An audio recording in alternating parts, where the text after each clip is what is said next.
हाँ जी, तो आज हम ऐसे 4 रूल्स डिस्कस करने वाले हैं जिन्होंने मेरी हेल्प की थी 99 परसेंटाइल अचीव करने में।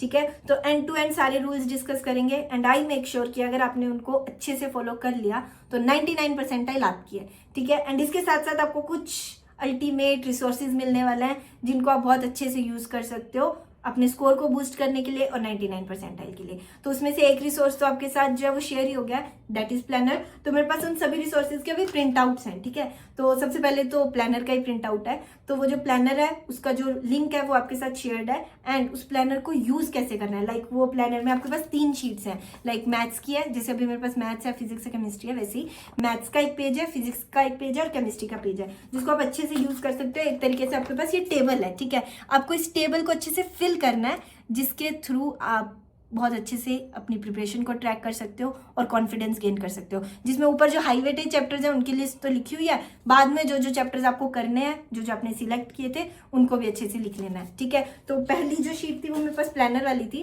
एंड नेक्स्ट जो मेरे पास शीट है वो मेरी टेस्ट एनालिसिस की है कि मैं कैसे टेस्ट को अपने एनालाइज करती थी अपने स्कोर को बूस्ट करने के लिए।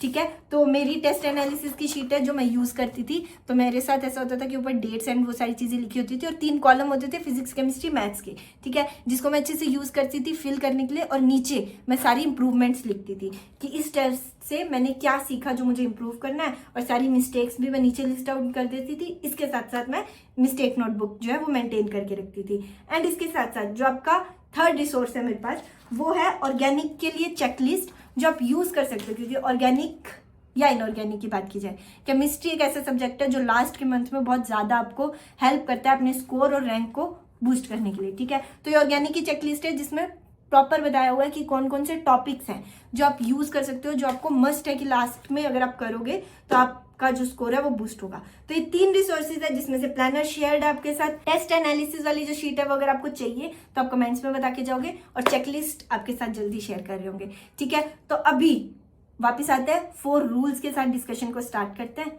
Let's start. ओके, तो फर्स्ट पॉइंट इज कि सबसे पहले तो जो आपका लास्ट 30 डेज का प्लान है वो फाइनल हो गया होगा एंड उसमें आपका जो मेजर पोर्शन होता है वो होता है रिवीजन एंड सॉल्विंग का, राइट। एंड यही हमारा फर्स्ट रूल है कि लास्ट में रिवीजन एंड सॉल्विंग को प्रायोरिटी पे रखना होता है। मैंने भी रखा था एंड मैं जो रिवीजन करती थी सॉल्विंग के थ्रू करती थी। अभी भी जब मैं मेरी अपडेट्स देख रही थी ना कि मैंने मेरे टाइम पे क्या क्या किया था लास्ट के डेज में, तो मेजरली इसमें सॉल्विंग ही दिख रही थी। तो मैं ऐसे ही करती थी, मैं चैप्टर्स उठाती थी, उसमें सॉल्विंग करती थी, देन जो चीजें नहीं हो रही होती थी उसके लिए रिवाइज करती थी। बट इसमें भी एक चीज का ध्यान रखना है कि 1-2 बार अगर आपने कुछ कुछ चैप्टर्स की रिवीजन की हुई है तो अभी आप उनको एक एक करके नहीं करोगे, आप ग्रुप्स ऑफ चैप्टर उठा लोगे। लेट्स से मैं ऐसे करती थी कि कैलकुलस में मैंने लिमिट्स, कंटिन्यूटी, डिफरेंशिएबिलिटी, पूरा डिफरेंशियल वाला पार्ट उठा लिया, देन पूरा इंटीग्रल का, इंडेफिनेट, डेफिनेट, डिफरेंशियल इक्वेशन, सारी चीजें। तो मैं ऐसे ग्रुप्स में चैप्टर उठाती थी और सॉल्विंग करती थी। और इसमें मैं यूट्यूब को ऐसे यूज करती थी कि लास्ट में ऐसा होता है ना कि यूट्यूब के ऊपर मैराथन हो रहे होते हैं या सेशंस हो रहे होते हैं कलेक्टिव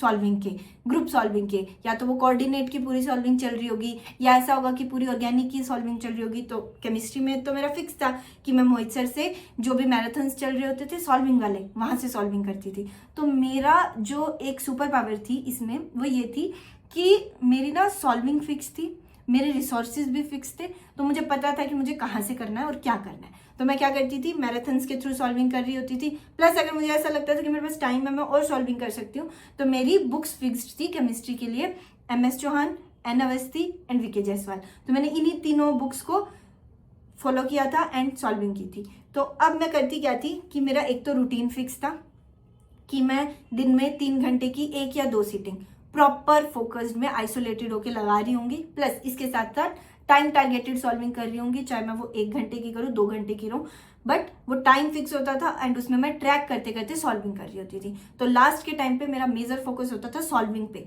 उसके थ्रू ही रिवीजन करनी है एंड सॉल्विंग में भी जो मेरी बुक्स और वो चीजें चल रही होती थी वो फाइन थी, बट ज्यादा जो मेरा ओरिएंटेशन था वो लास्ट के डेज में PYQ ओरिएंटेड आ गया था। तो जो मैराथन्स होते हैं, जो सेशंस होते थे, PYQs वहां भी मेरे कवर हो रहे होते थे, बाकी जो मेरे पास टाइम होता था मैं उसको यूज कर लेती थी। तो ये तो ही रिवीजन एंड सॉल्विंग की बात। अब आता है second point, that is mock test and analysis.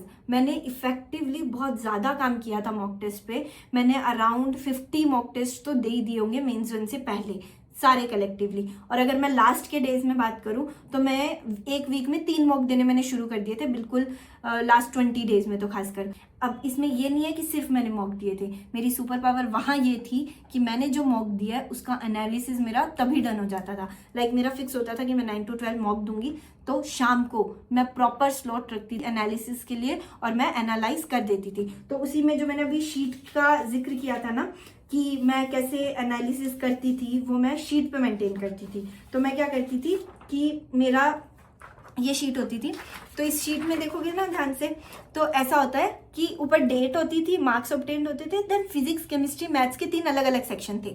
तो इसमें मैं करती क्या थी, तो मैं ना ऐसे मेंशन कर लेती थी कि ऊपर मार्क्स केमिस्ट्री के, उसके बाद नीचे ये होता था कि कितने करेक्ट है, कितने इनकरेक्ट है और कितने अनअटेम्प्टेड है, एंड देन प्रॉपर डिटेल हर एक क्वेश्चन का एनालिसिस कि 25 की प्रॉपर रोज थी मेरे पास, एंड उसमें मैं लिखती थी कि मेरा फर्स्ट क्वेश्चन करेक्ट था, डन है। उसमें भी मैं ये देखती थी क्या जो इतना टाइम मुझे उसको देना चाहिए था मैंने दिया कि नहीं दिया, वो वाली चीजें फिक्स थी। एंड उसमें भी जो इनकरेक्ट और अनअटेम्प्टेड क्वेश्चन होते थे ना, उसके रीजंस मैं आगे लिख लेती थी। तो ये जो शीट है ये तो अभी मैंने प्रिंट करवाई, बट मैं इसको डॉक्यूमेंट में अपडेट करती रहती थी माइक्रोसॉफ्ट पे। तो मैं MS वर्ड पे इसको अपडेट करती रहती थी और जिसका एनालिसिस डन हो जाता था वो मैं डाउनलोड करके अपने पास फोल्डर में रखती थी। तो ऐसे करके मैंने मेरे सारे टेस्ट एनालिसिस को संभाल के रखा था। एंड उससे हुआ ये था कि एक तो मैं डिटेल में एनालिसिस कर रही हूँ तो मुझे पता चल रहा है मेरी क्या गलतियां हो रही है, ठीक है। और नीचे मैं लिखती थी कि ये जब पूरा टेबल में फिल कर लेती थी ना फिजिक्स, केमिस्ट्री, मैथ्स का, तो नीचे होता था कि इंप्रूवमेंट्स मुझे क्या चाहिए, तो मैं सारी कंबाइंड इंप्रूवमेंट्स वहां भी लिखती थी। और वहां से मिस्टेक्स जो मेरी होती थी वो मैं यहाँ भी लिखती थी, और जो मेरी मिस्टेक नोटबुक होती थी उसमें भी मेंशन कर लेती थी, ताकि मेरे नेक्स्ट मॉक से पहले मैं उसको रेफर कर सकूं। क्योंकि ऐसा होता है ना कि आप हर एक क्वेश्चन को रेफर नहीं कर पाओगे कि क्या गलती हुई, बट आपको पता है कि आपकी मेजर गलतियां ये थी, तो आप मिस्टेक नोटबुक को बहुत फास्ट रेफर कर सकते हो। तो मैं ऐसे इसको यूज करती थी एंड डिटेल एनालिसिस करके। एंड देन आता है थर्ड रूल जो कि बहुत इंपॉर्टेंट है, दैट इज एक्टिव रिवीजन वाली चीज। क्योंकि आप ध्यान रखोगे कि मैंने एक बार रिवीजन एंड सॉल्विंग कर ली, मैंने एक बार मैराथन्स लगा लिए, मैंने एक बार 1 शॉट्स देख लिए या जो सॉल्विंग सेशंस थे वो देख लिए, बट उनको देखने से और उनको एक बार सॉल्व करने से कभी भी आपका कंसेप्ट स्ट्रॉन्ग नहीं होता है।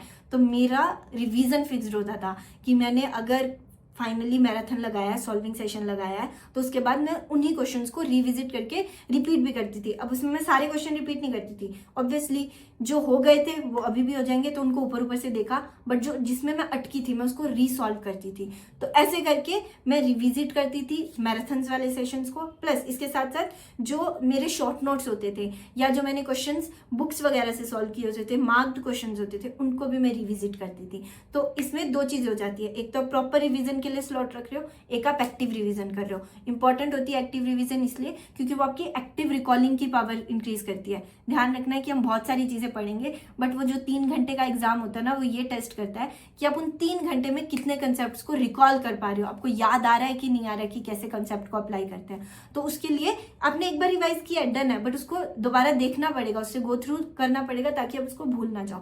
तो ऐसे करके मैं एक्टिव रिवीजन करती थी, और उसमें अपनी मिस्टेक नोटबुक को भी बीच बीच में जब आप सॉल्विंग करते हो रिव्यू करना है, क्योंकि जो गलतियां आपकी मॉक टेस्ट में होती है ना, वो इसीलिए हो रही होती है क्योंकि वो सॉल्विंग में रिपीट हो रही है। आप उसको सॉल्विंग में ठीक नहीं कर रहे हो, दैट्स वाई वो मॉक टेस्ट में भी रिपीट हो रही है। देन अब 4th एंड फाइनल रूल जो मेरा सबसे फेवरेट भी बोल सकते हैं और जो बहुत जरूरी हो जाता है, वो ये है कि माइंडसेट। अगर आप नेगेटिव माइंडसेट में हो, सेल्फ डाउट में हो, तो जो आप चीज करना चाहते हो वो आप नहीं कर पाओगे। क्यों? क्योंकि आप अपने एफर्ट्स डाल रहे हो, आप एक्शंस ले रहे हो जो आपको फॉरवर्ड लेके जा रहे हैं, बट आप सेल्फ डाउट की वजह से, नेगेटिविटी की वजह से खुद को पीछे खींच रहे हो, तो प्रोग्रेस आप कैसे करोगे? तो इसीलिए आपका माइंडसेट इतना स्ट्रांग होना चाहिए फाइटर वाला कि ठीक है, मेरे पास जितना टाइम है मैं उसमें बेस्ट दूंगी, कि मुझे रिग्रेट ना हो कि मैंने थोड़ी सी भी कमी छोड़ी, एंड इतना बेस्ट दूंगी कि एग्जाम वाले दिन मैं फाइटर मोड में जाऊंगी और फाइट करके आऊंगी। क्यों? क्योंकि मुझे नहीं पता है रिजल्ट क्या आने वाला है, मुझे नहीं पता है क्या रैंक आएगी, मुझे नहीं पता है मुझे कौन सा कॉलेज पर मिलेगा, बट मुझे ये पता है कि मैंने अपना बेस्ट दिया, मैं मेरे एफर्ट से सेटिस्फाइड होनी चाहिए। तो ये लाइन मैं खुद से बोलती थी। और इसके साथ साथ ना दोस्त एक लाइन बोलते हैं कि रैंकर्स रिजल्ट आने के बाद रैंकर्स नहीं बनते हैं, वो पहले ही रैंकर्स बन जाते हैं, क्योंकि वो पहले से ये बिलीफ रखते हैं कि मैं रैंकर हूँ। तो ये चीज ना मुझे बहुत ऐसे वो पॉजिटिविटी देती थी कि मुझे फील करना होगा कि मैं रैंक करूँ, मुझे ये फील करना होगा कि मैं 99 परसेंटाइलर हूँ, तभी मेरी 99 परसेंटाइल आएगी। तो लास्ट के डेज में ना मैं खुद को फील करवाती थी इंटेंशनली कि यस मेरी 99 परसेंटाइल आएगी, हाँ मैंने इतने एफर्ट्स डाले हैं, हाँ मैं इतने अच्छे से मेहनत कर रही हूँ, तो मेरी 99 परसेंटाइल आएगी। तो खुद से ये बोलना, खुद को ये फील करवाना, एंड सिर्फ बोलना नहीं है, सिर्फ बोलने से 99 परसेंटाइल नहीं आएगी, वो एफर्ट्स, वो एक्शंस डालने पड़ेंगे जो ये रिफ्लेक्ट करेंगे कि आप 99 परसेंटाइलर हो। तो वो माइंडसेट फाइटर वाला कि डरना किसी से नहीं है, क्योंकि लास्ट के डेज में मेजरली एंग्जाइटी हो रही होती है कि मेरा नहीं हुआ, तो इसके साथ जाना ही नहीं है।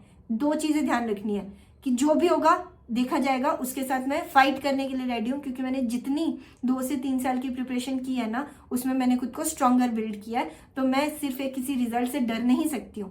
तो मैं ऐसे खुद को समझाती थी कि नहीं डरना है, जो होगा देखा जाएगा। सेकंड वाली चीज कि ऐसा हो ही नहीं सकता मेरा ना हो, क्योंकि मैंने मेरे एफर्ट्स जो है वो 10x डाल दिए हैं, प्लस मुझे ये बिलीफ है कि वो एफर्ट्स वर्क करेंगे। तो ये दोनों चीज अगर आपके साथ है तो आप कुछ भी अचीव कर सकते हो। 99% है तो बहुत छोटी चीज है।